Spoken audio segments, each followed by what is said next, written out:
Okay, this is January 13th, 1995, and I'm Tom Van Zorn, and I'm sitting here in my pickup truck with Laura Basch next to me, and she's going to tell something about the area here. This is the beginning of our videotaping series. We did some audio taping 2 years ago. We're having a little bit of a January thaw here, so everything's kind of patchy and brown and gray and kind of ugly, but this is a good chance for us to get out and look at things. So we're going to begin here. This is Laura's home farm where she grew up, now owned by Walter Hodek and his wife. And Laura, this is the house right here that you lived most of your childhood in, correct? All of the childhood. Uh-huh. And the house is different from when you lived in it, though, isn't it? Yes, it is. The center part of the house is all that we had then. And it's been built on both sides since. Mm-hmm. They have the kitchen and laundry room on one side, and then they have a living room on the north side. Mm-hmm. And so we can pretty well tell by looking at the roof line, the tall part there with the central roof is the original building, and the two lean-to additions are the new additions. Yes. Okay. Can you identify anything else that's different about the appearance of the house? Is it more or less the same type of siding or the same color or... No, they put on vinyl siding, I think, Okay. and they put shutters on and new windows, and well, it's been all kind of rebuilt. Yeah. But the inside, my husband, when he lived and Walter was here, they paneled the inside with pine paneling, I see. and that all come from the Novotny mill. Mm-hmm. Is where the work was done on the paneling. And when was that done? Oh, Walter came home from Japan and he wanted to fix up the house some. Mm-hmm. And I just don't remember how long it was, though. Yeah, maybe 20 years ago, something like that. No, it's closer to 30 years ago. Okay. What kind of walls did you have inside before the paneling went up? Just plaster, and then they put calcimine paint on. Mm-hmm. Okay. So the shutters were not there. No. And what color did you have the house here? I don't think they'd ever been painted. Okay, it was a natural wood appearance. What about most of the houses in the area here at the time of your childhood? Were most houses painted one color or another, or was there a variety of colors, or were most of them unpainted? Well, there were some unpainted, and an awful lot of them was just white. Okay. Okay, so that is the house. And moving to the right here, we see a small building that looks something like a garage. Can you tell about that? Well, the Strales lived there, and they had a fire, and it burned quite a lot of ground and two sheds that was there. And so they got Martin Egler to dig a big hole and push it all in. And then Walter bought this shed, or got it given to him from Leonard Trapp. I think that's where he got it. And so that's what that building is there. And I guess he just puts everything in he can. The Strales were renting it from Walter when he was in the service? Yes. Okay. And what building did you say they had there?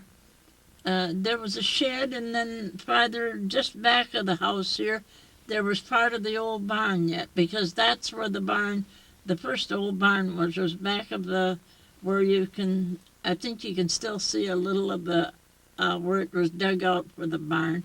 Okay. And that's where the old barn was, and they left part of it as a shed. Okay, we'll pull forward here in a little bit so we can see that location better. But now you're saying the shed that was where this little garage is here that I'm looking at, when that it burned, Yes, it burned. and there was was there an actual basement to the shed that they say they pushed it into the hole? No, they Martin Nagler come up and he dug a hole, Dug a hole. great big hole, and then he pushed all the sheds in there. Oh, Both okay. sheds are in there. Is that where the hole was? Was right there where that garage is? No, it's over this side here. Uh-huh. It's where it is. Just on this side of the little garage building? Mm-hmm. Or quite a ways this way? No, just a little ways from it. Okay, so there would be, down in the ground there would be the remains of the old shed. Yes, there's even the old recitation bench from the North Unity School down there because it broke. Oh yeah, you think that's down in there? Oh yes, it's down in there because I had it and I'd stored it in there and it got broken, so I just had to push it. I'm sorry I ever did, because now they could have fixed it all up for me. Yeah. Okay, now I'm repositioning here and looking further to the right, and there's a modern looking larger garage, and that is just a modern building that was added at a later time. Yes, Walter Hoodie added that when he come back from the service. Okay, so that again would be within the last 20 or 30 years. Yes, I would say 20 years. Okay. And kind of in front of and this way of that garage, we can see 3 good-sized trees. Were those the trees that you were telling me about earlier? Yes, they're walnut trees. And Justin Montfort, getting my dad some of them, he'd ordered them to have them planted down below on his property. And I think there was a couple more there yet besides this, but I think they took them down. Uh-huh. These were some that Mr. Monford bought through mail order? Yes. And then he gave you a few to plant here. Mm-hmm. And you planted these with your father? Well, my father probably planted these, but the ones I helped him plant the ones on Justice Montford's. Okay. But they were all from the same time? Yes. And you were about how old at that time? Probably about 14. Okay. Okay, I've pulled the truck forward a few feet so we're pretty much lined up with the driveway and we can kind of see behind the house a little bit better. And there's a small shed-like building that kind of sits behind the house. What is that, Laura? That's the one by the windmill. That was the one that was a shed at one time, and they made it into a kitchen, little kitchen, and my husband did that in Walter. And then when Walter put the addition on, he moved that away. And I guess he just used it for storage. Uh-huh. Now, what kind of shed was it originally? Just a wood shed. A wood shed. Yeah. For firewood. Yeah. And then it was made into an outdoor kitchen for summer cooking, basically? No, they had it fixed real nice. They had it. It's supposed to be paneled inside and everything. It was really a nice kitchen, but very small. Uh-huh. But why would anybody want a kitchen outside there? Did you have a kitchen in the house? Well, it was attached to the house. When he moved it from the house when he put this new addition on. Uh-huh. Okay, I've just turned the thing off and on and clarified. You're saying then that the shed was closer to the house where this lean-to addition is now, and then it was moved over to where it is now in order to make room for the lean-to addition, which now houses the kitchen.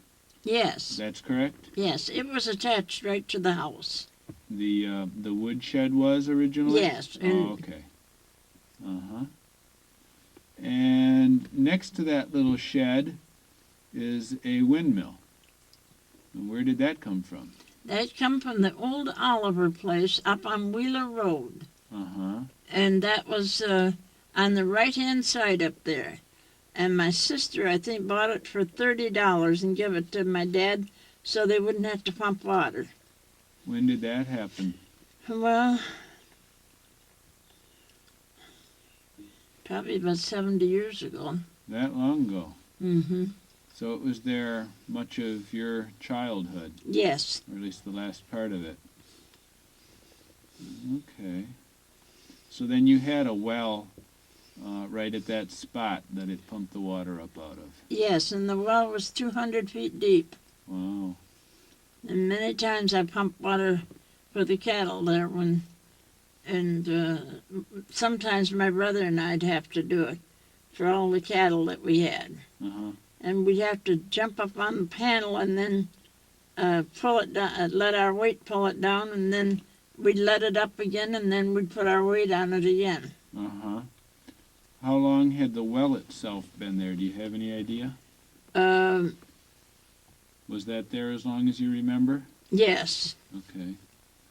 You have any idea how a 200-foot well was dug in those days? They had like tripod or something, and then they would have a big metal thing that would pound the pipe down in the ground. Okay, it was a driven, like a sand point. Yeah. And then we're kind of looking behind the house now to where the original barn was. Yes. Now, where was that barn? Right behind the shed there. Right behind where the shed now sits? Okay. And that barn was there before you were? Before you came along? That was I it? think so. And when did it burn? That one didn't burn. That one they pulled down. Oh, But the other one is the one that burned. I see. And they tore it down simply because they had built a bigger, better one? Yes. Maybe it was getting kind of run down? Oh, yes. It was an old type shed or barn. Mm-hmm. Okay, but it sat right behind where that little shed is now. Mm-hmm. Okay. Okay, again, this is that new garage that's kind of to the south of the house. And to the right of it, there's a little group of pine trees. Are those the pine trees you were just telling me something about? Yes. Where did they come from? It's through the conservation department. I had so many of them, and I took and planted them along the line fences for them. For Walter? Yeah. Uh-huh. And did you say there had been more pine trees around here that got burned? Yes. The when Strales had the fire here, the fire went up to the southeast corner of the place and up into the hill like before the fire trucks got down. I think they had about 4 or 5 fire trucks here. Okay, it burned up onto that hillside that we see beyond the garage there? Yes. And that's the fire that burned up the shed that you were talking about earlier. Yes. Do you know how that fire started? Yes, Mrs. Strale went out and she started a fire in a burning barrel that had a bunch of holes in, and he had taken the cement blocks away. And she just started the fire and then went and laid down and went to sleep. And the dog kept whining, but she didn't think nothing of that. But a neighbor all at once came in and he says, "Say, don't you know that your place is afire?" And she couldn't believe it. And of course, it was just lucky that it didn't get to the house. I believe they've moved that shed a little since that fire. Seems to me it was up this way a ways, toward the west. Uh-huh. And it got just within a few feet of the shed, but they got it out before it hit the shed. Uh-huh. Now, this field here, this is quite a large field to the south of your farm, your childhood farm. This was part of your father's farm, Yes. and what was this field typically used for? Well, we raised corn and had hay, oats, and wheat. Uh-huh. And, well, all of the fields south of here were into some kind of grain. And then up in the hills on the north east side was pasture. And then we had a trail that was up by the edge of the hill. And that was the way we had to bring our cattle down to the barn. And many times I stubbed my toe and took the end off. Oh boy. Now that's kind of to the north of where we are now, so maybe we should reposition to get a look at where you're talking about. Mm. The hill that we're looking at now in the distance, that was always wooded? Yes. Okay. And the air camp is on part of the farm that my dad had on one corner, Uh-huh. because Mr. Mueller bought part of the old farm place. Uh-huh. Okay, I'm kind of pointing down that way as well as I can from where we are, but it's to the south of this this farm here. Mm-hmm. Okay, from the house now going north on the left side, we see a small building about 30-40 feet from the house. That's the old outhouse? Yes. I don't know if it's the original one. I doubt it. But I think they built another one later. Okay. Do you have any idea when they got an indoor bathroom here?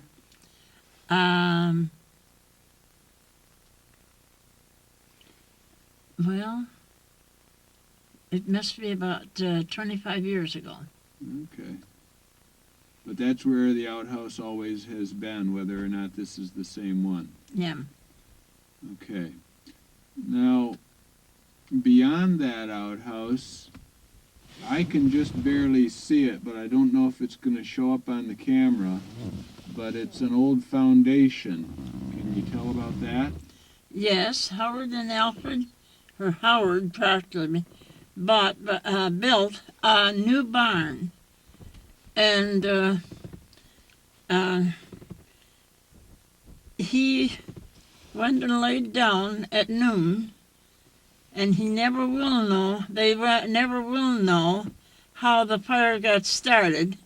But Mother looked out, and here the barn was all in flames. And they lost several pigs in the fire. And Howard run out, and he got the horses out, and also one or two head of cattle. And one of them he had just bought from us, and that cow went down below the hill and over to by Hidden Lake and had her calf, and I think we was, I don't know how many days finding her. We finally bought her back, but only on the condition she would live, because she was in bad shape. Uh-huh. And he brought the horses. He was going down the road. He met Art and my husband, and he was going to take them someplace to put them in a pasture. And Art says, no, you bring them up to my place. And so we had the horses there for a long time until he found some kind of a shelter for them. Mm-hmm. Or bought the Faust place, I don't know which. Anyway, then there was nothing left of the barn. My husband kind of thinks that it was through hot feed, because they had ground feed, and then he always kind of figured there could have been more of it than anything else. Mm-hmm. So this was the barn that was built to replace the one we were looking at earlier behind the house. Yes. And this is the foundation we can just see. And that was built in 1940, I think. because they didn't have the doors on yet. And we got a terrible storm on the 11th of November. And that was when the Davok and one other boat went down near Pentwater. Oh. And my brother was, we thought, on one of those boats, but it just so happened that they had taken him off 2 weeks before, but there wasn't one soul saved on the Davok. Huh. And so that was the night of the storm, and they thought they was going to lose that the barn out of not having the doors on, but it just happened to be that it come through it. Uh-huh. So how long was that barn there before it burned after it was built? Well, I think Walter was probably about 10 years old, and he's 61 now, or 60, I forget which. Mm-hmm. So it would probably be 50 years. No, but when did the barn burn? That was when it was, about 50 years ago. And how long was that after it was built? Well, Did the barn burn when it was just pretty new, are you saying? Or yeah, it was a pretty new barn. Yeah, it didn't last very long. Mm-mm. Okay. And we see a few fruit trees there just to the right of the outhouse. Is that where you had your orchard? Yes. Okay. Apples mostly? Yes, there was apples. And then above, there was a woods up there going up to the east of the place, Uh-huh. to the ridge of the hill. Right and where we're looking. And Dad had a peach orchard between there and the line fence of Smith's. And that was where they raised their peaches. Right directly behind where we're looking at the apple trees. Mm-hmm. And the line fence with Smith was to the south? The line... I mean the north? Yes, uh-huh. Yeah, right. About how many trees did you have in your orchard here down by the house? Well, there must have been 10 trees. There's still good apples there. Yeah. And how many peach trees up above on the hillside? I would say about 6 or 7 because there was a row of them up there. Mm-hmm. Okay. And then right up to the top of the ridge, as we look at it now, as you get to the ridge, it's all trees. Is that pretty much how it's always been as long as you remember? Yes. Mm-hmm.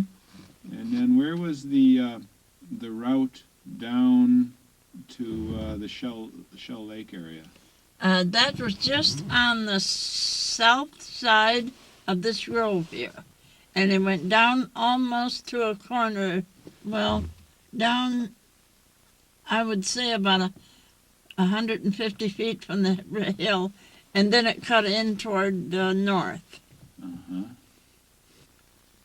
Okay, I've just backed up a couple hundred feet along Basch Road, and viewers may be able to see through the trees to the farmhouse. Now, this little grove of trees, you used to have people come and camp in? Yes, there was a bunch from Traverse City. It was George Chapman, which was a mail carrier, and Rudy Sladek, and there was some other Sladeks, and they would come here and camp and go down and fish in Shell Lake. And they usually stayed around a week or so. Yeah, I think you told about that on the tapes. And this is right where they would be more or less next to the house in this woods here? Yeah, that's right. Okay. And as we go to the left here, through this little grove of trees, we come to what you can still see is an old roadway. What is this? And that was the roadway that went down what we would call Andreessen Hill. Okay. It took a turn to the left and went north after it got down, and I think you can see just where it turned, and went left and then went down the big hill. I see. And Was this road here as long as you can remember? Yes, it was. You suppose Andreessen's built it? No, I think it was built on the line between the Smiths and my dad's place. And I don't know who built it, but that was, it was just a horse trail then. Uh-huh. Because that's what all the roads was practically horse trails. Uh-huh. So this wasn't one of the routes down the big hill that your dad grubbed out? Yes, it was. My brother and I think Mr. Andreessen probably did, and my dad. And they grubbed that road down the big hill for the Andreessens. Uh-huh. That would be this one here or another one? No, it'd be the same one, only they didn't do any grubbing until they got to the hill. Oh, I see. These were just slashings out and along the line fence, the line fence, Uh-huh. and then they had a road through there. Uh-huh. And the men would use hand tools on the steep bluff to kind of make a little bit of a level spot that the horses and trailers could hold? Yes, they used grub hoes. Uh-huh. Kind of like a mattock, just a regular hoe that you would swing. Yeah. I don't know if I've got one around or not anymore, but I used to have one. Mm-hmm. I've just come forward, in other words, south a little bit along Basch Road, back up toward the house, because Laura remembers a location right here along these woods where there were a couple of benches. Yes. And what were they? Well, they were just, Dad put posts in the ground, and then he built benches up against them, and that was the way we had our benches. They were real nice benches, too. Uh-huh. And I can remember one time that my cousin Richard Walker come in. He was a minister, and we kids was all going to church there. Oh, the minister came and you actually held church right here along the roadside. Well, it was my cousin just played that he was a minister. Oh, I'm sorry. Yeah. But he was good at doing it. Uh-huh.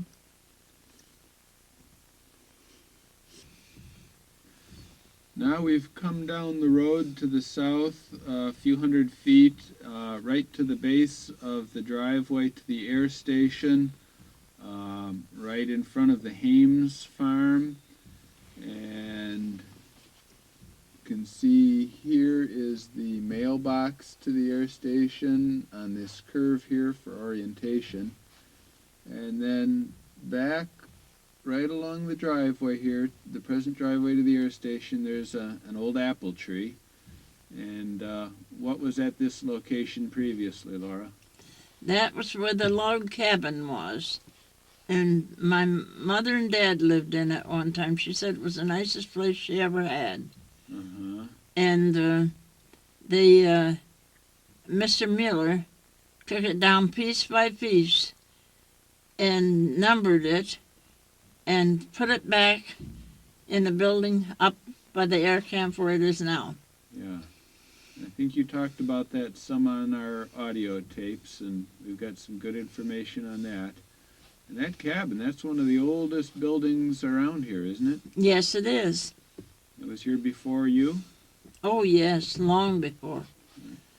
Do you have any idea who had it before your parents? Henry Eckert, I think, built it.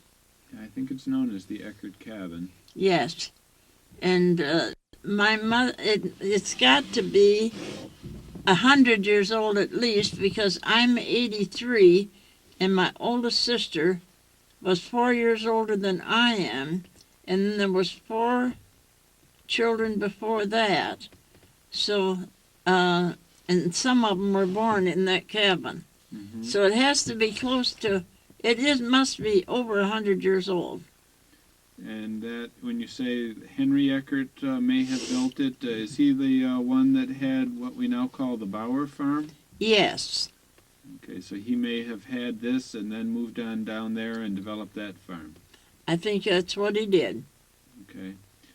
And the the cabin was just where, do you recollect, in relation to the apple tree? To which side? Do you recall any longer? Let's see what side. Well, it's on the right-hand side. I don't know. The cabin? It would be on the west side. Okay, the cabin was to the right of the apple tree? Mm-hmm. So it was real close to the road. Yes, and there was beautiful lilacs there. Uh-huh. In fact, now the county has taken part of the corner out here, and they pushed them all over on the other side of the road, and they really made a nice lilac hedge there. Yeah. You're talking about down here across the road, right there. I believe those are lilacs, correct? Mm-hmm. Yes, they are. Now, did the road move? Is that how you say the county took out kind of cut the curve a little bit? Yes, that's what they did. They cut the curve because it was sharp. Do you think the road might have actually gone to the other side of those lilacs, or No. is it that they actually moved the lilacs? They just moved them, pushed part of them over to the other side of the road, and they just grew from there. Oh, okay. So the road the road was a little bit more to the right as we look at it, but not all that much. That's right. Okay. Anything else that was here along with the log cabin? No, I don't think there was another building that I know of. Okay. I don't know if they even had a well here. Okay. Let's see. Would this have been owned as part of your parents' farm when you were a child? No. The part that the line is way up east from about 500 feet from here. Okay. And who owned this? Eckerts owned it. The Eckerts had this, and then they had quite a section on the other side of the west side of the road. So, Eckerts owned this, and when your parents lived here, they rented it. Yes. Okay, and they had owned it and continued to own it until maybe it was they that sold it to Mueller's for the air station? Yes, they did. Camp? Okay.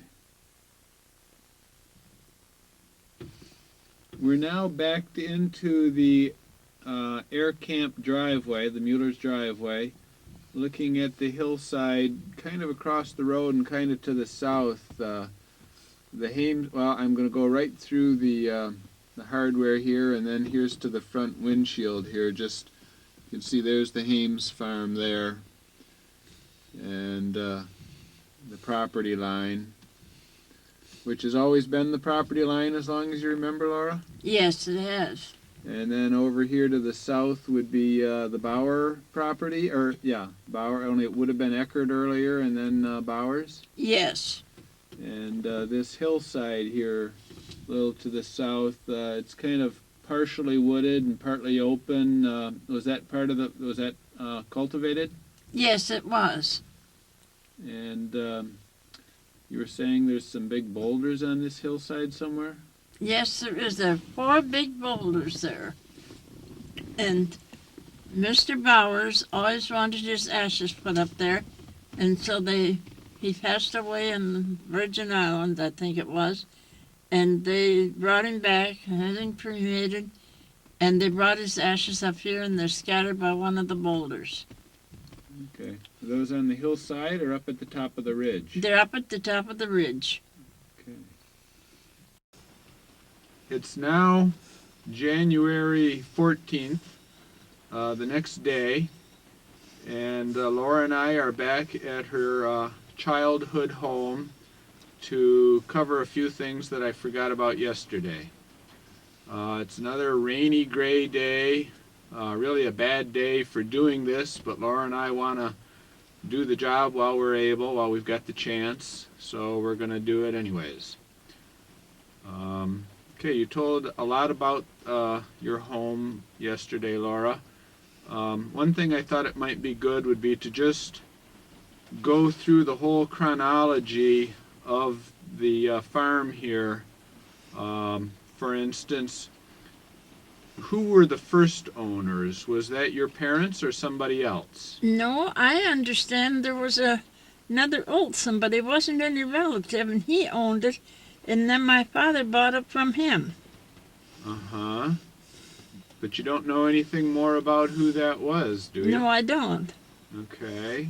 My father never talked about it. It was just what I got from my mother. Uh-huh.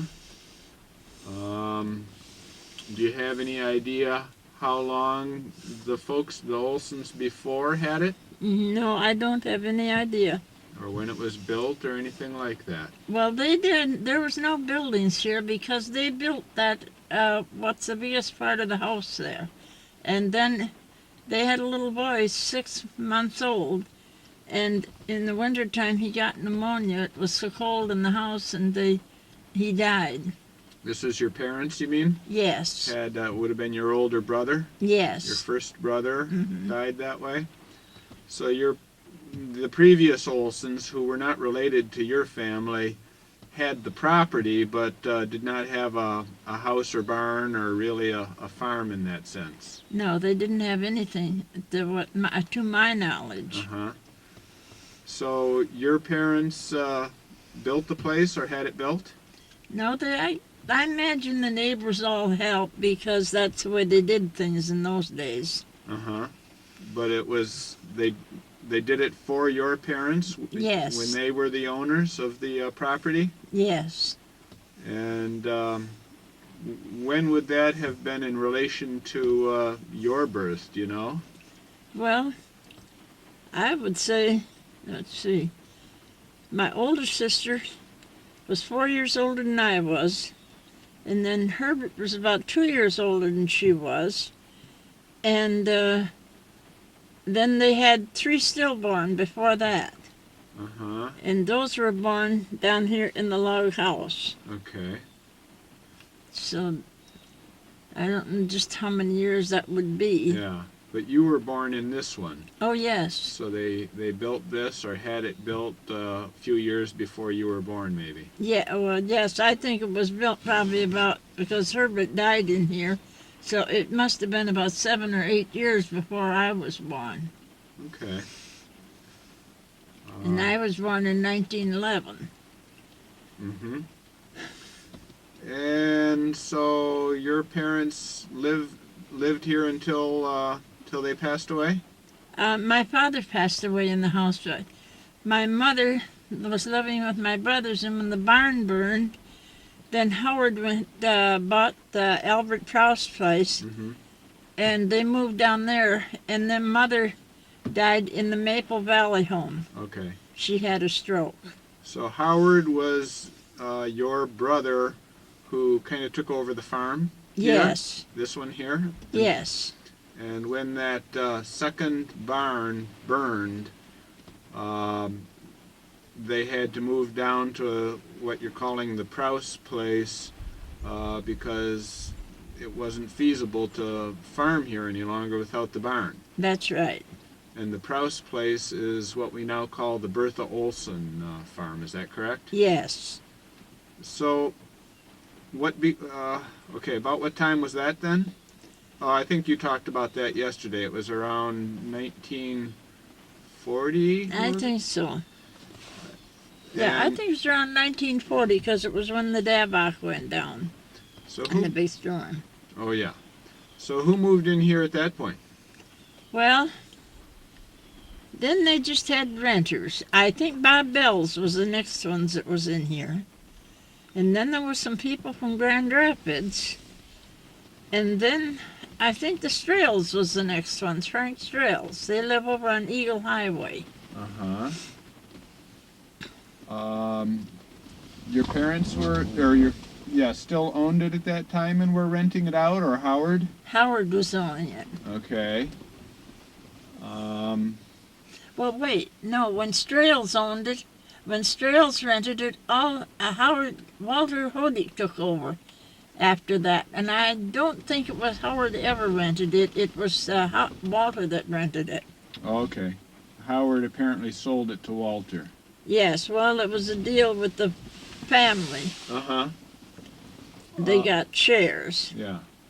So the renters who had it when Walter was renting it out, they didn't were they farmers or just dwellers here in the house? Well, they were just dwellers in the house.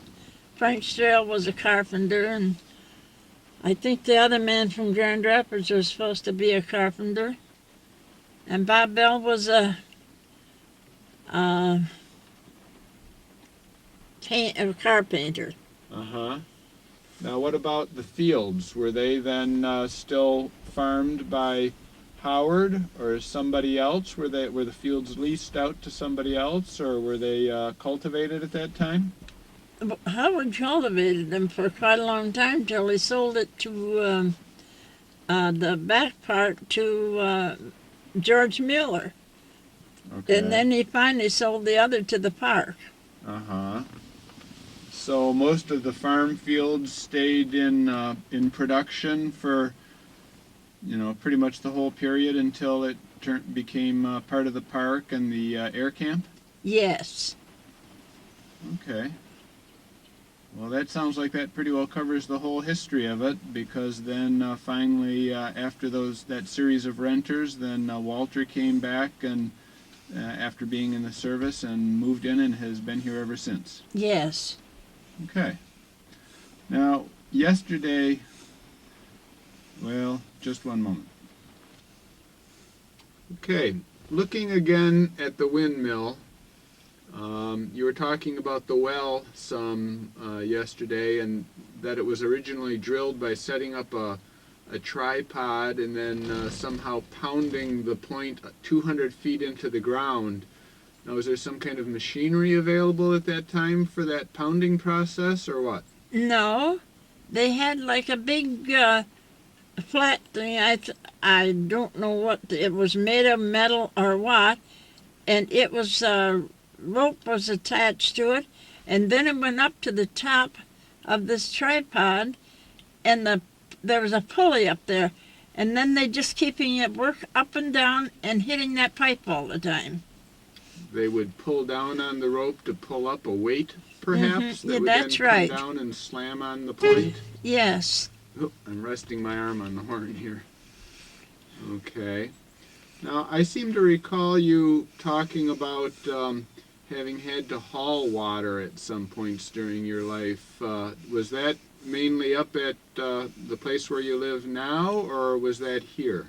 No, the year that my father died, I don't remember what happened to the well, but it was broke down, and I was home that winter, and I used to take the cattle down to what was the Andreessen place by Shell Lake, and there was a pump there, and then I would water the cattle, and when I could drive the horses and that, then I would have a couple barrels on what we call a travoid, and fill the barrels as much as I could, and then have the horses pull it up the hill, pull it home here.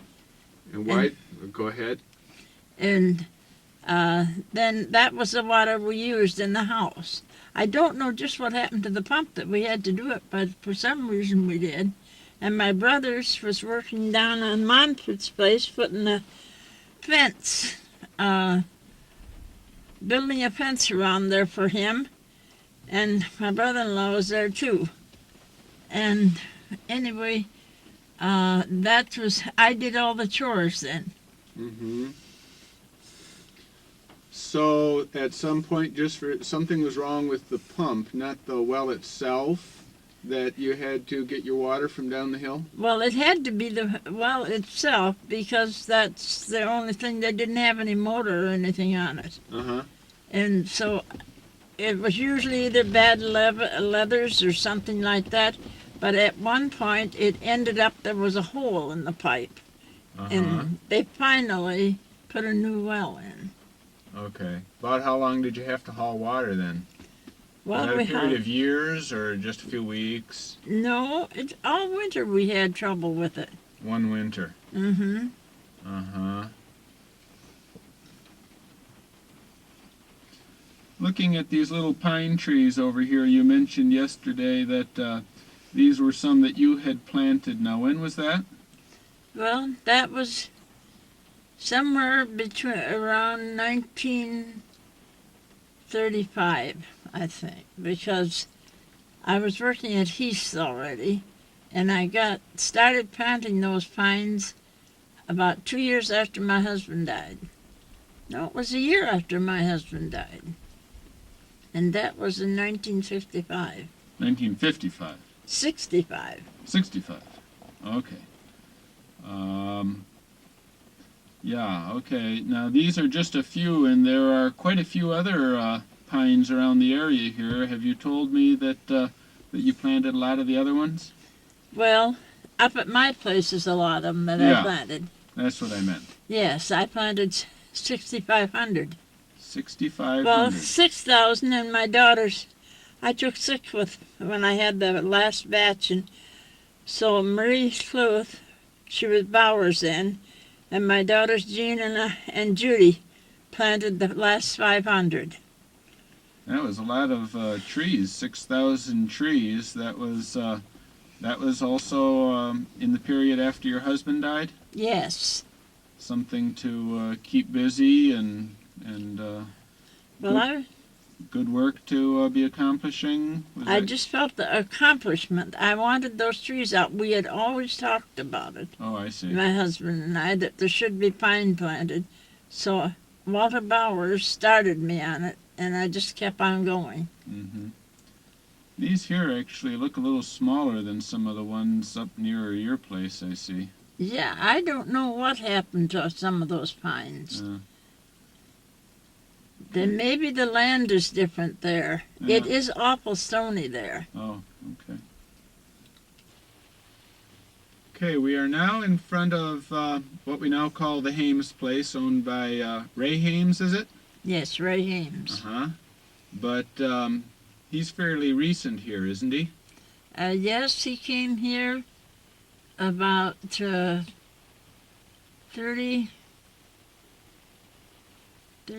years ago, I think. Oh, that long ago. Yes, because Okay. Judy was, he's been here about 37 years, because Judy was around 45 years old. Uh-huh. That's still fairly recent compared to a lot of the things you've been talking about. Now, do you know who the first owner of this property was? It was George Smith. George Smith. Yes. And do you know anything about him? Well, he was German, and he, this house that's standing up there now is not the first house. Okay. And he had 3 children by a farmer wife, and she died in childbirth, I think, and I don't know if the baby died or not. But then he remarried to Mrs. Blacklock, and she had 1 son, and then they had 1 son between them, Uh-huh. and that was John Smith. But anyway, he lived here as long as he lived. He died right in this house. Uh-huh. And after the house burned, they lived in what is now called the granary. But you can see it was built up to live in. And then they built this house. Uh-huh. So this house is right around 100 years old. Oh, that old. Yes, it is. Okay. So, let's see. The first Smith's name was which? George. Okay. And then did his son live here after that? No, his son farmed here, John, and they had her son would come here and live in the winter with him because he was a captain on the Great Lake freighters. Okay, excuse me just a minute. I've got a spot on the lens. Okay, one of the hazards of filming on a rainy day. We had a raindrop. But, okay, George Smith was the original Smith here, and please go on. Yes. So, was it his son, did you say, was next? Well, he farmed it. He didn't own it. Uh-huh. He just farmed it. And George Smith's oldest son bought it, I think, from the Smiths. Okay. And that was Oscar Smith, and he was a captain in the Coast Guard. Oh, yeah. And but Frank Bachlock was his stepson, and he kept the place up.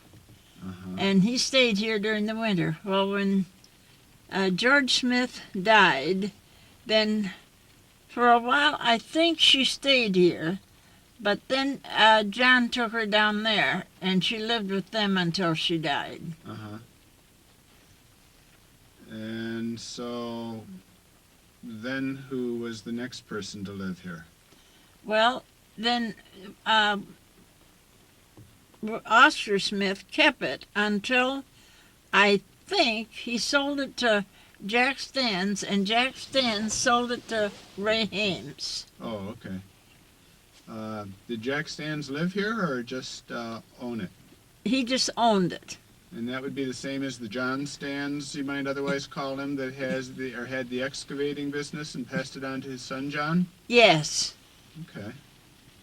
And he was always sorry that he'd sold this place. He said that was one of the nicest places he ever seen. Uh-huh. There's a beautiful view from up on the hill. Uh-huh. Do you ever remember any other buildings having been here other than what you've described and what we see now? Well, there was a barn here. I can remember when the barn was here, and George Smith and his wife had 3 nice milk cows. And I don't remember them really raising many cattle, but I remember those 3. And they had a nice big garden. And they had a chicken coop, too, just above where you see the granary now. It was a long chicken coop, and they raised quite a lot of chickens. And that's about all I can remember of buildings there. Now, they called they had a smokehouse, and they tell me the park or somebody has called that, what they're using it now for is a outhouse. And that's what they called the outhouse, but it was really a smokehouse, and it was moved up in the woods. And that's up in the woods now, out of sight of where we can see? I don't think you can see it. It's just on the other side of those apple trees up in there. Okay. And the granary is that that red building on the right there, the other fairly large building other than the house? Yes. And then what's that other little reddish shed there between the house and the granary? Well, that was the pump house. Okay. And when Ray Haynes put a new pump in, he moved it over on it. It was farther away from it. Mm-hmm. Oh, I see. They moved the pump house to the new well. Yes, to cover it. Mm-hmm. And where was the barn? The barn was from the granary. It was northeast of there, only quite about probably 100 feet down from it. Okay. Right about where I'm pointing now, I guess. Would be a little, as we look at it now, it'd be kind of to the right of those apple trees? Yes. Okay. We're now north along Basch Road, a little bit north of the Huddock Place, at the overlook where Basch Road takes a sharp bend. And there's an old 2-track that runs off from the lookout parking area here, runs kind of southeast, I believe, and it runs right up to the bluff, and that's where there's an old roadway down the bluff. And Laura was just telling me that that's the one she was telling about yesterday, that her father and her brother Howard and Mr. Andreessen grubbed out by hand. Is that correct, Laura? No, Brother Arnold. Oh, Arnold. Okay. And your father, Mr. Andreessen. Mm-hmm. Okay. And that was the way they would go down to the Andreessen place from your childhood farm. Yes. Okay. And then as we move to the left here, looking to the left, we get to where there's a huge washout still coming into the picture here. And this is the one that you were telling me about that, how did this get started? Well, John Smith plowed, and he'd plow right to the edge of the hill. Uh-huh. And then we had big rains, and it would start a washout. And he decided he was going to wash my father out one time. Well, he never lived to see that, but my husband and I would haul in anything we had and try to get that washout stopped. And we've got it all overgrown now with stuff so it can't wash anymore. You could see the washout developing, and so you just hauled in rubble and various materials to prevent the erosion. Yes. Now, what did you say John Smith was going to wash your father out? Yeah, he said he'd wash him out. He'd just keep plowing to that hill. What do you mean, wash him out? Just keep the washout coming until it got clear up to his place. Just nasty or something? Well, him and his father were both the same way. Okay. Now you've said that there were several places along the bluffs around here where these types of washouts developed, and you feel that it was normally from people plowing too close to the edge of the bluff? Yes. And the soil was laid exposed to the elements that way. That's right. Okay, we're still in that same parking area by the overlook, and now Where's the thing? Oh, just a second. Okay, Laura just noticed the microphone wasn't positioned right. Okay, we're still in the same parking area, and now we're kind of looking north along Basch Road, or sort of to the west. And Laura was just telling me that this area here on the left side of Basch Road, who did that belong to at the time you were talking about? George Smith. Well, that was part of the Schmidt or Smith place. And you were telling me something about what happened to the soil there. Well, the Weavers lived just across the road there. Mm-hmm. And they were very good neighbors. And George Smith, he just did it for meanness. He took an acre of land and he just kept dragging it and dragging it. And he says, "Yeah, I'll just sand him out." And all summer long he dragged that just to have the sand blowing in their yard and in their house and that. Uh-huh. And he ruined the field. Yeah, by stripping the vegetation away, the soil would erode away by the wind. Yes.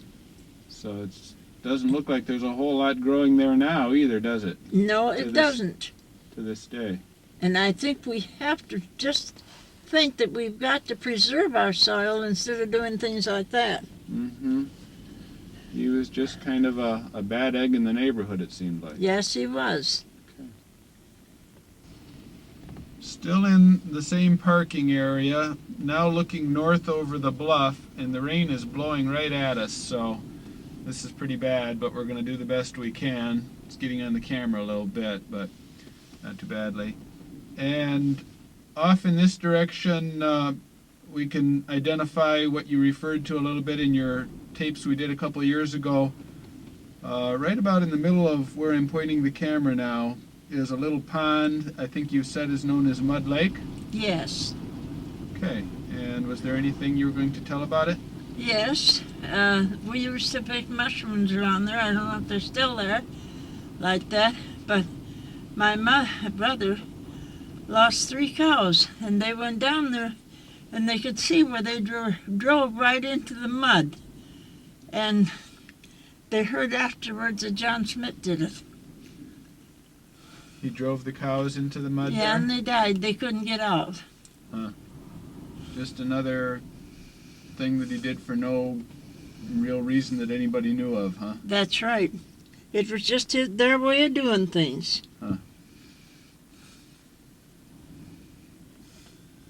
Okay, still looking kind of north here toward the area that you generally referred to as the Commons, all this area up here that was sort of, for a while there, was it actually unowned at one period? No, we just, somebody always owned it, but nobody farmed it. Uh-huh. After Andreessen left there, Mm-hmm. and Lawyer Gran bought it from Mr. Andreessen, and then the Big Depression hit in the 1930s, and he lost the whole thing. Mm-hmm. And it went back to Andreessen. Mm-hmm. And then Andreessen's children got it, and they sold it to Harold Sweeney. Uh-huh. And he developed the resort camp, Yes, and that was where? right straight through there to Lake Michigan. I would say it's kind of northeast. Uh-huh. Out into the woods that we see Yes, uh-huh. now. Okay. And you say there was a cranberry marsh in the area? Yes, that's to the left of this other road that goes toward Pyramid Point. And there was lots of wild cranberries in there, and my dad used to go down there in the fall of the year and get a lot of cranberries. And that would be about in the area where I'm pointing the camera now. That's right. Okay. And you don't know the origin of those cranberries at all? As far as I knew, they were wild, but I don't know, maybe somebody planted them there to start with. Uh-huh. But I never knew of it. I just knew it as wild cranberries. Uh-huh. We've now come up the road a few hundred feet toward Laura's present house, going kind of west along the road, and we're just shy of the old Weaver place, and there's a big washout right here. I think this is the washout you told us about on the tape we did a couple of years ago. What was the story of this? Mr. Weaver had a barn sitting right here, probably about 50 feet off the road here. Uh-huh. And the water used to stand in front of the barn. He said, "Begad, I'll plow a furrow right to the hill." And he plowed a furrow, and it started to wash out. We got more rains, and he had to move his barn. The washout is so big, and now it's here. Uh-huh. It's a huge washout now. It sure is. The barn was over here on the left side of the washout toward the house, Yes. and it was from the. Did you say it was partly from the water coming off the roof of the barn, or that he plowed too close to the edge? Well, he just always had a puddle right by his barn. I imagine it'd come off the roof and that, and he was going to get rid of it. Uh-huh. And he got rid of it, and he got rid of his barn almost too. Oh, I see. He kind of plowed a furrow as kind of a canal to carry the water away, but as it did, it eroded the bank Yes. and ended up in this huge washout. And then to the right of the washout here, there's a little flat piece of ground. What was here? There was an orchard there, and when Zeitz's owned it, they had it sold, I guess, but I made a real fuss about it because I didn't want anybody to go in there and bulldoze it and have some more washout. And then it was right in front of Hames's view. So the people backed out. And so nobody has ever bought it. You were afraid that somebody would buy it and do what with it that would cause a problem? Yes, they bulldozed it to put a building up. Oh, uh-huh, And that's all it would take to start the whole thing going. uh-huh. Okay, we've moved west just a few feet. We're now looking still at that same washout, and now looking at the west side of the washout. And this is where more of the Weaver's orchard was? Yes, this is where more of the orchard was. And they had a pretty good orchard? Yes, they had a good orchard, and they also had a garden right here near the house. Uh-huh. Got any idea how many, was it a commercial orchard or just for their own use or what? Well, it was more or less for their own use. Uh-huh. It was through this area here. In fact, there's still at least one very old fruit tree I'm looking at here. Oh, yes, there's more than one. It's just tipped over. Uh-huh. And these were apples and what else here? Just apples mostly. They had some grapes, but that's farther up west of the house. Okay. And you say there was at least one good pear tree. Yes, that's west of the house too. Okay. And here we're coming around to the house. And most of these trees here are all since the time when the house was used. Yeah. The thicket of trees that's all around it now. Mm-hmm.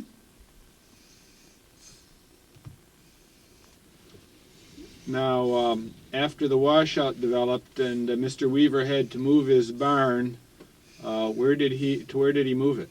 He moved it just north of the house, about 100 feet from the house. So as we look at the house, that would be basically behind it. Yes. So that would be right back in the area here where I'm pointing, about 100 feet behind the house. Yes. And it was the very same barn that he was actually able to move? Yes. Were you at all around when they actually moved the barn? Do you remember the process? No, I don't. It was moved, I think, before I was, well, not, maybe just I was a little kid, probably. Okay. Do you suppose they had to disassemble it, or could you move an entire barn in one piece, or do you have any idea Well, on the that? size of them, they could, and they used their, made themselves pulleys and all that stuff, and probably 3-4 horses, team of horses come up, and that's the way they moved it, because I know they moved it in one piece. It was a somewhat small barn. It wasn't too big. Any other buildings here at the Weaver place that you recall? Only an outhouse that I can recall. Do you recall where that was? Maybe it's still here, I don't know. No, it's not. It was here, if I recall right, it was right about north of where we're sitting here. Okay, so that would be right somewhere in this area Yeah. here. We're now a couple hundred feet west of where we just were by the Weaver place. I can pan over here for orientation. I'm going to go right through all this truck stuff. There's the Weaver house.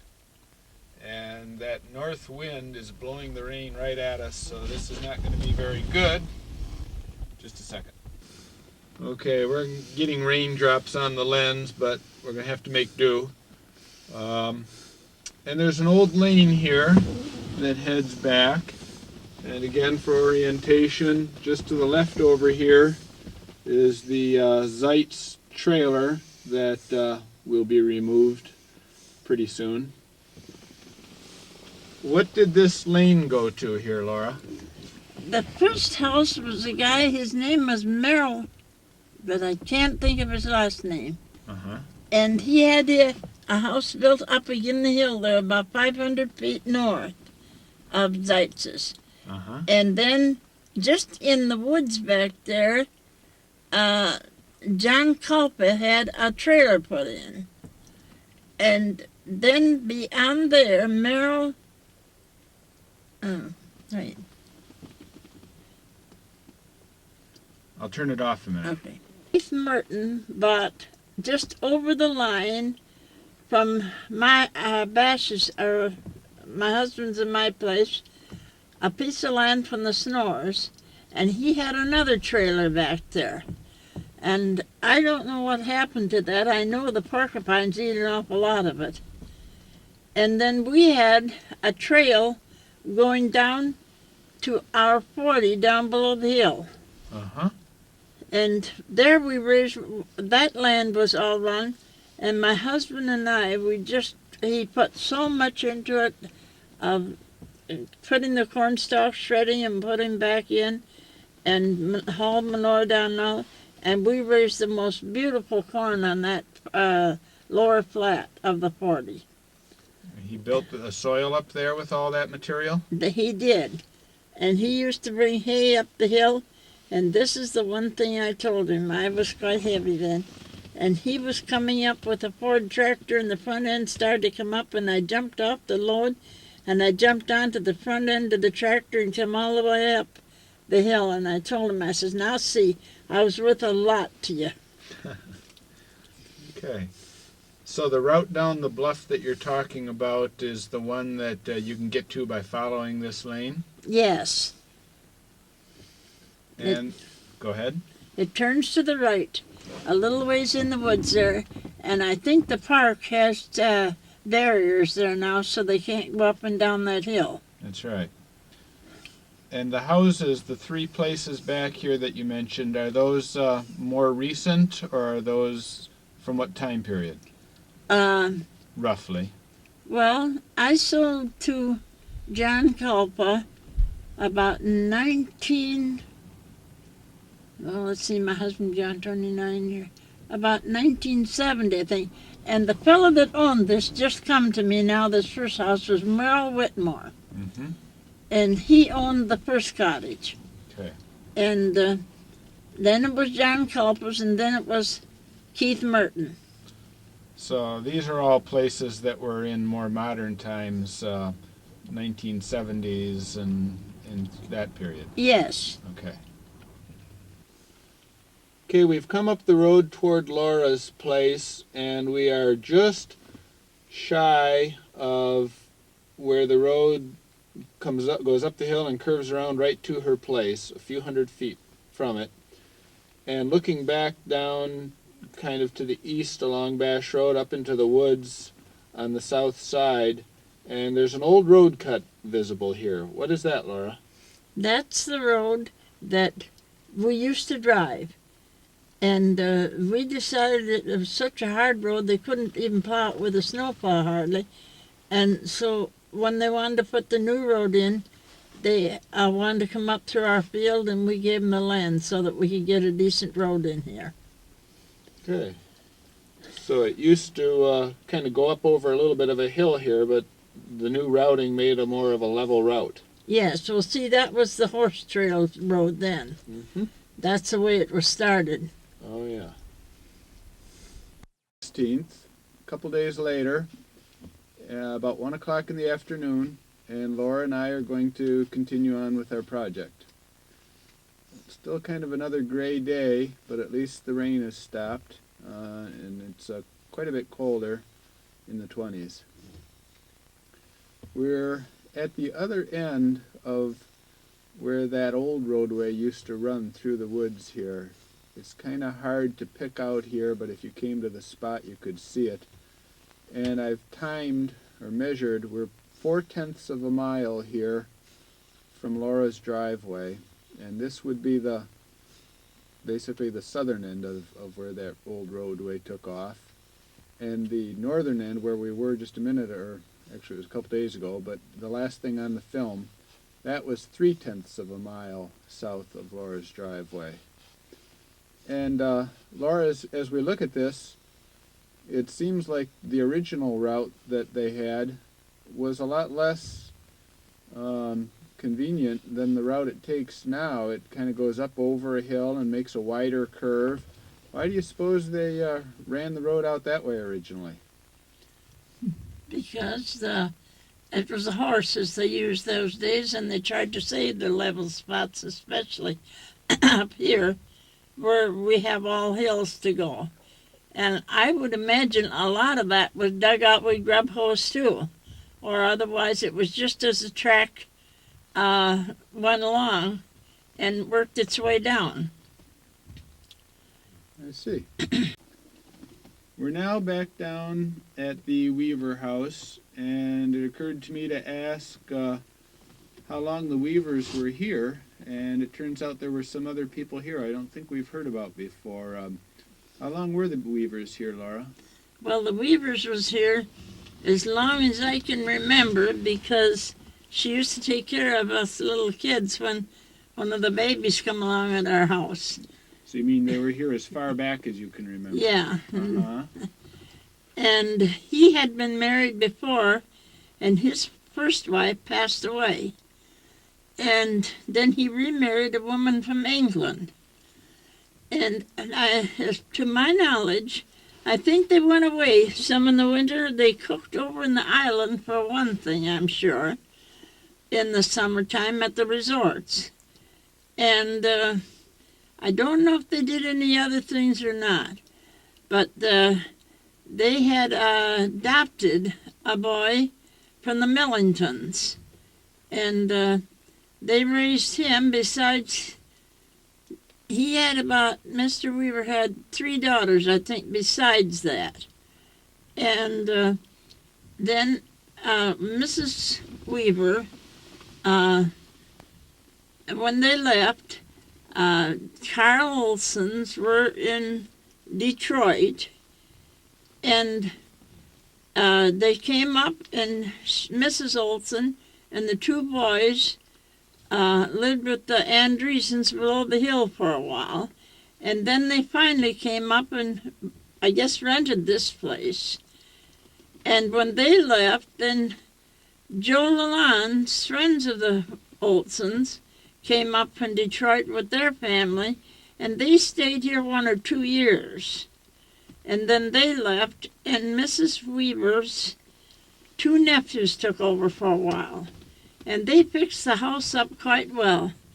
But then after that, it started going down when they left. And she let it go back to the conservation, on taxes, and then the conservation took over. And we bought the back 40, and then her stepson, her adopted son, came over, and he bought the front 40, and then he sold it to the George Zeitzers, and they were here until both of them died, and then it went to his children until the government lease.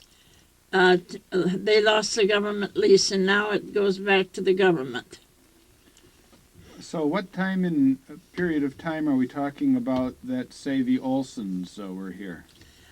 I would say about 70 years. What would that make it?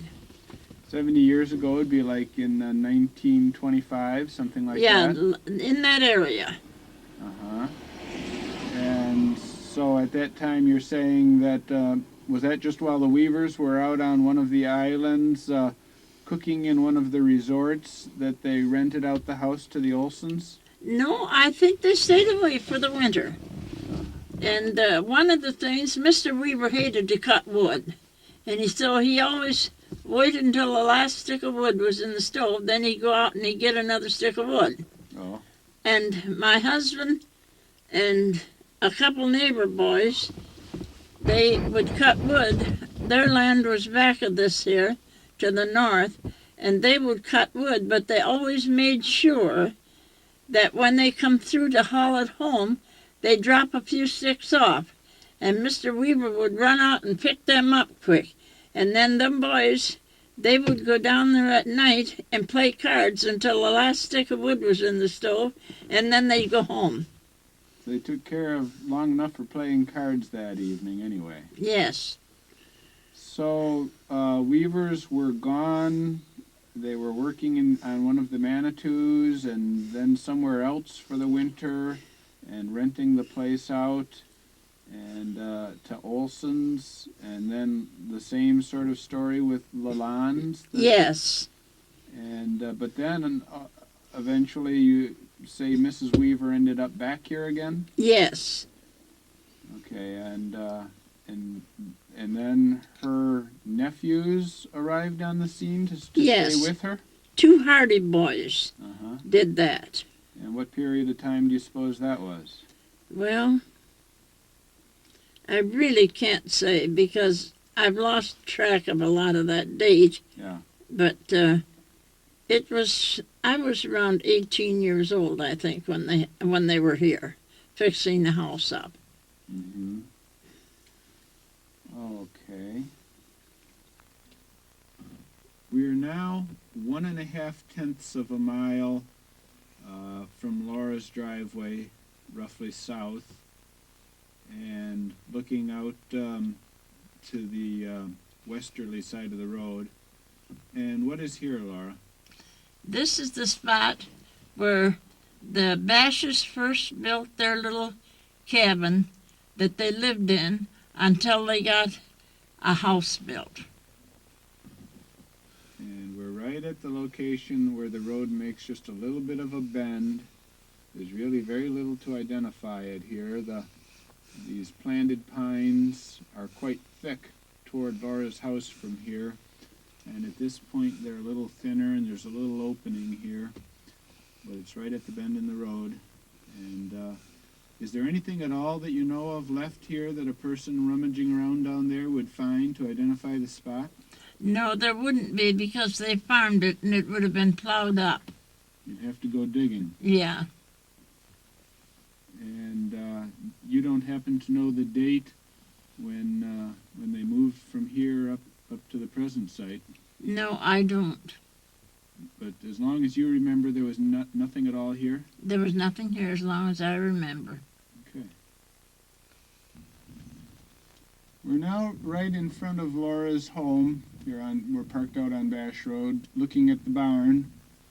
And there's an old roof line evident on the side of the barn here. What was that from, Laura?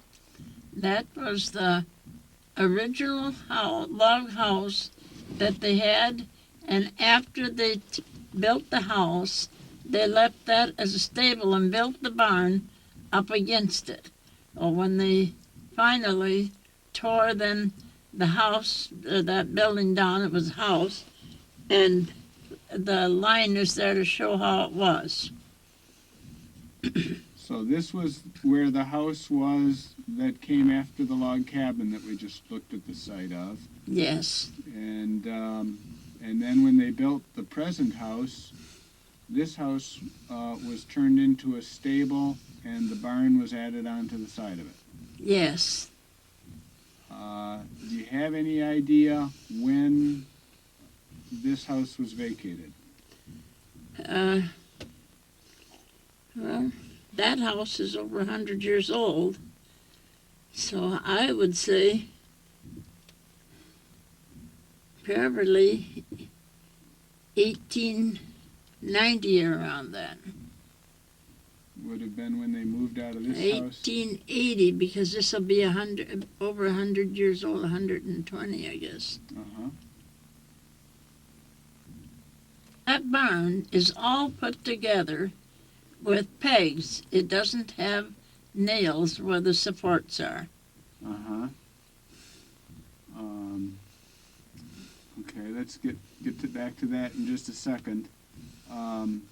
Now when the house got turned into a stable, and then it stayed as a stable until it was torn down? Yes. And do you know when it was torn down? No, I don't. Was that before you were here? Yes, long before I was here. Okay.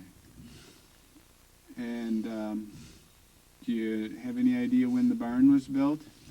Well, the barn's built over 100 years ago. I'm not sure how much, but I know it's over 100 years. Mm-hmm. Do you know anything about who built it or anything like that? I think it was probably Martin Basch and just the neighbors, but Martin was the main carpenter.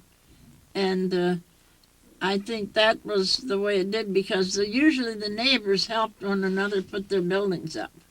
And he was kind of the head man on most of the construction projects around here? Yeah. Okay. We'll come back in the spring or sometime. We'll get more views of this barn. Okay, looking at the present house itself now, you were just talking about it a little bit and when they moved to here from the previous one. But much of this house has been added on since the original, correct? Yes. Which part of it do you know of was the most original part of the house? The big part that you see there, and that's all logs. Uh-huh. It has a Michigan cellar under it, and you can see the logs from the basement. Perhaps in the spring we can go in and take pictures of that. Yeah, that'd be great. So it was actually built as a log cabin originally? Well, they just called it a log house, is all I know. Uh-huh. Okay, so the high part of the house was original, And the lower part sticking out to the left there, that whole area on the left, is mostly your kitchen. That was all, what did that start as? As a woodshed. Okay. Was that woodshed there as long ago as you know, or was Oh, that? it's longer than I know. Uh-huh. So you wouldn't know necessarily whether that woodshed was as old as the rest of the house. It wasn't as old as the other part of the house because Uncle John added that on. Okay. Do you know when it was turned into a kitchen? No, I don't know that. That was before you came along, That's too. before I came along. And on this side of the kitchen is a little room. What do you call that? I call it my sewing room. It's only 4 by 18, Mm-hmm. and I started out. First, it wasn't screened or anything. It was an open porch, and then Walter Bowers and I got to talking about it, and he screened it in so I could use it to set in, and flies wouldn't bother, and mosquitoes and stuff. And then lightning hit the house, and that was about 20 years ago.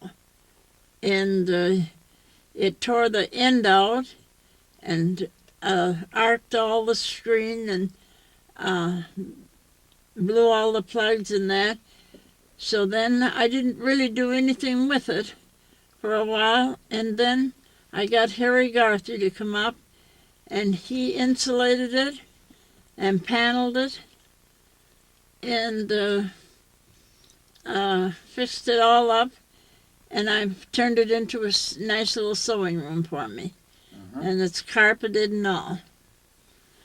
Right now we can't see it too well from here because you've got your fence that you put up to keep the snow away from the house, right? Yes, Okay.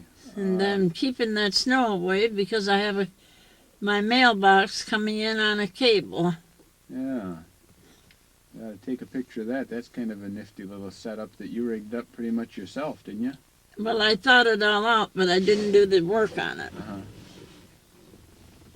And then on the back side of the kitchen is a little utility room. Was that added at a later time or at the same time as the kitchen, or you know? It was added later. There was one on there, and my husband tore it down, he and his uncle, and then they built a new one.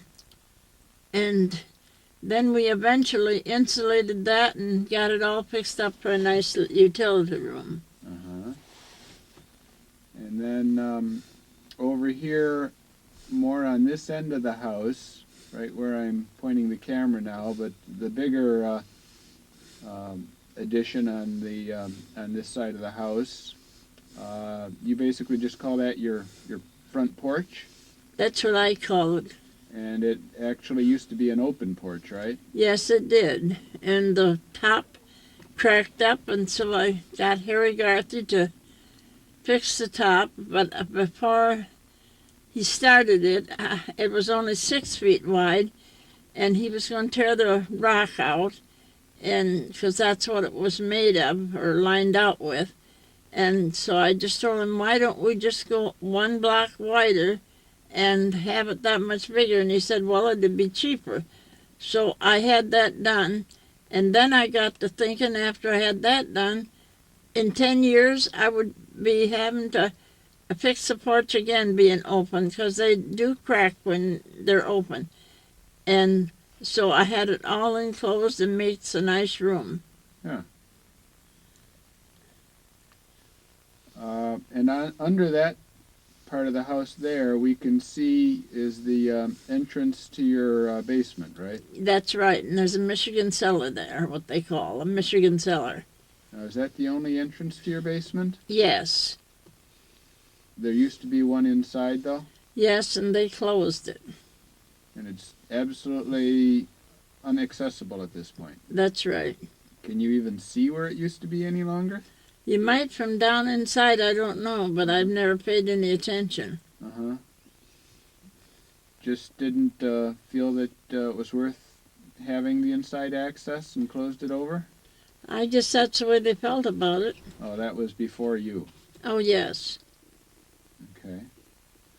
And what about the dormer up on the left side of the main part of the house? Well, after I sold to the park, I re-roofed the whole house, and I had them cut in there and put a dormer in because it would make the hallway up there so much nicer. Now there's a double bedroom on the west side and a single bedroom on the southeast side, and then there's a stairway and a hallway on the north and east side. Uh-huh. And it makes the dormer has really added a lot to it. Yeah. Now on the inside of the house, how are things different from how they used to be? Well, we put a bathroom in, so we had to do quite a lot of cutting, made our bedroom smaller and the living room some smaller, and we paneled everything with Western pine paneling. And so it's really added a lot to the house. Yeah, that's nice. When was that done? That was done about 35 years ago. We started in. Is that something you had someone come in and do, or did yourselves, or what? My husband and Chubb Atkinson did most of the work. Uh-huh. We're now in Laura's driveway. Here's the side of the kitchen and the utility room that we were just talking about. And that door there laying against the, under the window there, the utility room, is just there for the winter, you were just telling me, right, Laura? Yes, What was that for? keep the pipes from freezing. Mm-hmm. So normally that's not there, but then we were going to look, the next building over to the left here, a little building with a sign on it says Granny's Roost. What can you tell us about this building? Well, to start with, when I came here, it was an ice house that they packed the ice in the back. They cut it on the lakes and would bring it up and pack it in there in sawdust. And we had that till around 1940 when we got electricity. And then the front part was used for a what we call a separating room. They had a separator in there, a cream separator, and they separated the milk from the cream. And then, of course, the milk was given to the pigs and whatever wanted, and the cream was sold to the creamery. Now, what was used to do that? To separate it? A cream separator, they called it. Okay, what type of machine was that? Well, it was just a outfit that you turned it by hand, and you turned it fast, and there was a bowl with a lot of disc in there, and it would separate the cream from the milk. And it was just a machine that you had located in that building there. Yes. Okay.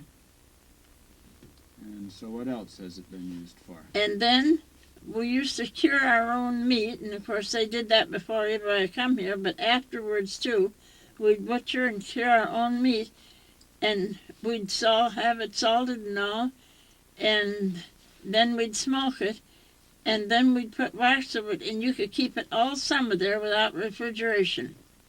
Mm-hmm. And And that's where you kept your meat? yeah.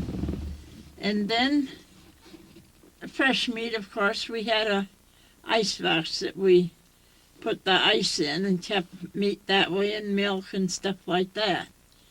Well, then, after we quit putting ice up, we pulled it all off, and for a long time we sold the cream, but then eventually we sold our milk to the Kraft company, and we had a big cooler in there. And then after my husband passed on, I sold it because I had to sell my herd of cattle. Mm-hmm. And if you look at that window that's above in there, that came off the rising sun. That brown window that's at the top. Mm-hmm. It's like a porthole type window on the ship? That's right. Uh-huh. There's also a door in the Granny's Roost, but at the time it's off, and that came off the Rising Sun. Uh-huh. But it belongs to that building. Uh-huh. Did you find this window? I think they just told us to take the stuff there, Oh. my husband, because my husband and my dad both helped them down there, and they got to know those fellows very well. Oh, yeah. And now you just use the building for miscellaneous storage, right? That's right. I was going to turn it into a cabin at one time, and then I decided, well, I guess I'll leave good enough alone. Where did it get the name Granny's Roost? I gave it that. Just on a whim? Uh-huh. Okay. Looking now at the next building to the left and kind of behind Granny's Roost, what is that?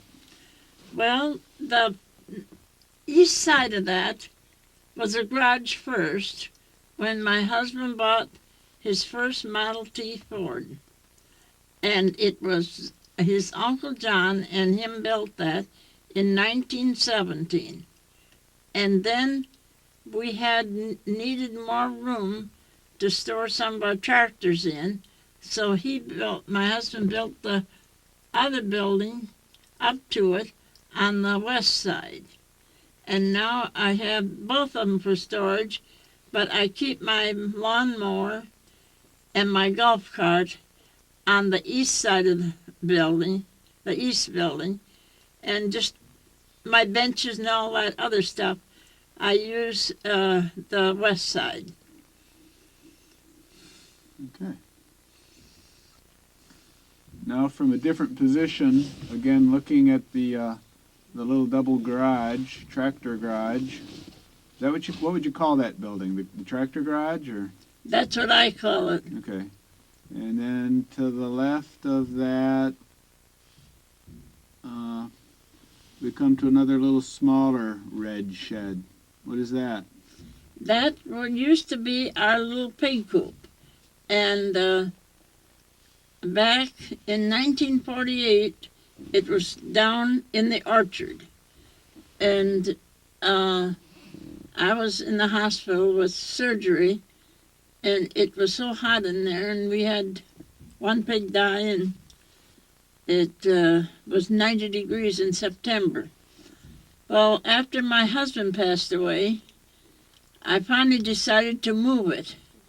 And I made some skids and got it up on the skids.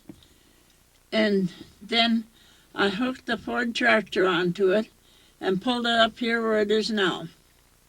Huh. And then I used it for a brooder coop, or a little chicken coop. I had a few chickens in yet. Uh-huh. Now I just use that for storage too. And it was, when you say in the orchard, you mean kind of down toward the road from where it is? Yes. Uh-huh. Now from the pig pen, kind of straight back or east about 30, 40 feet, there's another little shed building, a gray-colored one. What is that? Well, we used that first as a chicken coop. And then we cut our chickens back all the time. And then we used it for young stock because we were short of room. And we kept them in there. And Chickens again, are you talking about? no, we had it to start with for a Yeah. chicken coop. Yeah. And then when we were running short for young stock for cattle and we just had a few chickens, Uh-huh. then we put built a manger in there and had young stock in there for quite some time. Okay, so that means newly born calves? Yeah, no, not newly born calves. They were about a year or so old. We'd keep them all winter in there and haul feed over to them. Oh, okay. So that's what it was used for Mm-hmm. next after chickens. Yeah. About when did you convert it from chickens to young stock? Well, Any idea? about 19, let's see, probably 1955. Okay. And you used it that way until you gave up your herd? No, I think I converted it back to a chicken coop later Okay. And when I got rid of the cattle. yeah. And how long did you keep chicken? When did you stop having chickens here? Well, I stopped having chickens about well, I had a small flock in 1966 and 7, but then I cut right back completely because I went to work after my husband passed away, Oh yeah. and I didn't keep anything anymore. Uh-huh. Okay, so after you stopped having chickens, what did you use this building for? Just a storage place. Okay, you just got some stuff in there stored. Mm-hmm. And originally it was a chicken coop. Do you know how long back it goes when it was built? Well, that was built after my husband and I got married, and we got married in 32, so I would probably say around 1936 or 40. Did your husband build it? Yes. We're now looking at a little building right next to the driveway, just south of the driveway, and about the furthest east of any of the buildings. What is this? That started out as a little brooder I used to start my chickens in.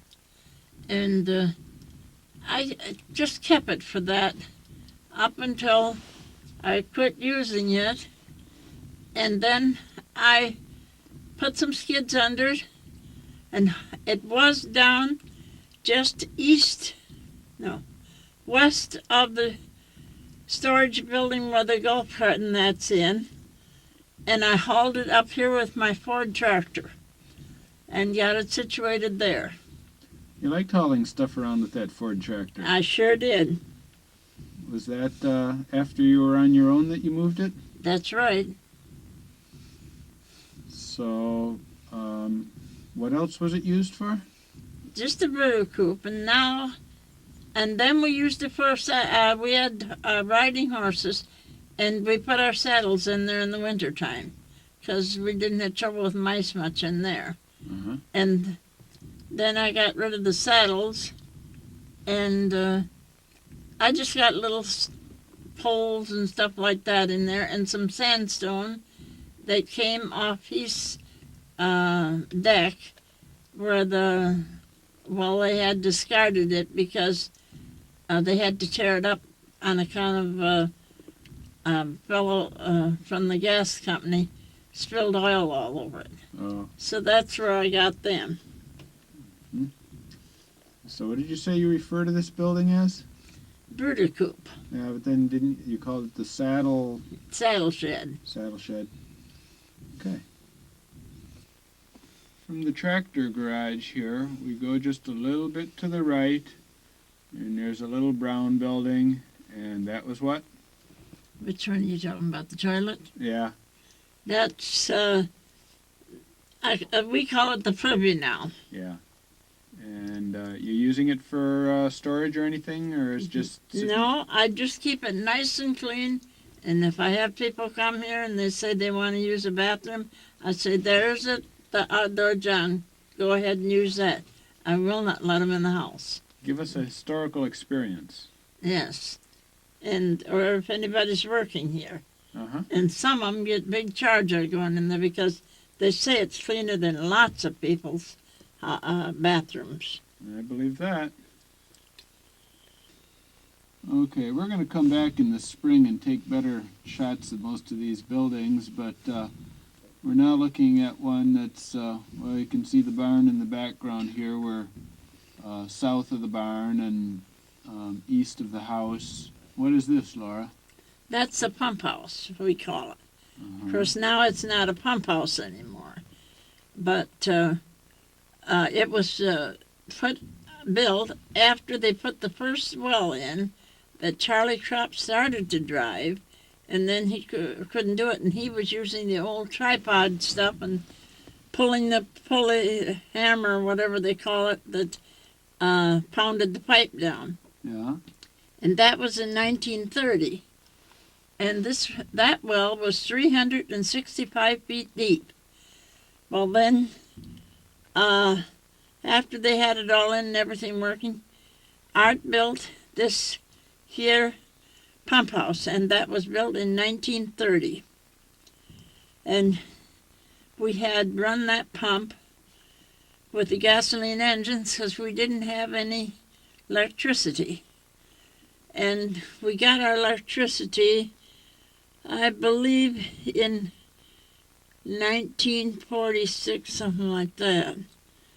And then, 1946, no, 1956, when Judy was born in 54. And then, after we got that, then we went to electric pump and a motor onto our pump. Well, we had to fix that well a couple times, but 2 years ago this winter, last fall, which would be 92. Yep. Yeah, 92. I had a new well put in by B&Z well drilling, and that well is 395 feet deep, and the pump is on the north side of the pump house, and the pressure tank is down in the well pit in the pump house. Mm-hmm. And so that's the connections of all that well pump house there. And of course I got everything hooked in the house. I've also got a cistern to the east of the pump house, which was built some year of the Second World War, and Mr. Millington built that, and that was built of rock and then cemented, and it holds 105 barrels. But I've left it in reserve because they will not, that you can't put a new cistern in, but if you've had one there, you can leave it. Uh-huh. And so this is what I'm doing to keep it in case we would get a tornado or something and be held off with water. All I have to do is switch a valve down here by the house, and I would have water running out of that cistern. Yeah. 390 feet must be about as deep as any well in the county. No, they say there's some that's 400 and some feet. Yeah. Uh-huh. And you've got your pressure tank in this this building here? Yes. Is it heated? No. Mm-mm. It's down in, there's a pit down in there, Uh-huh. cemented in. I see. And he didn't think that it would ever freeze. It's a 40-gallon tank, I think, pressure tank. Well, if it didn't freeze last year, I think you're all right. Yeah. So it's went along real good. And someday, when we really do the whole thing, I would be glad to give you all the way that they've went with this pump, the different soils that they've went through, Yeah. which I think would be very interesting. Yeah. Let's do that.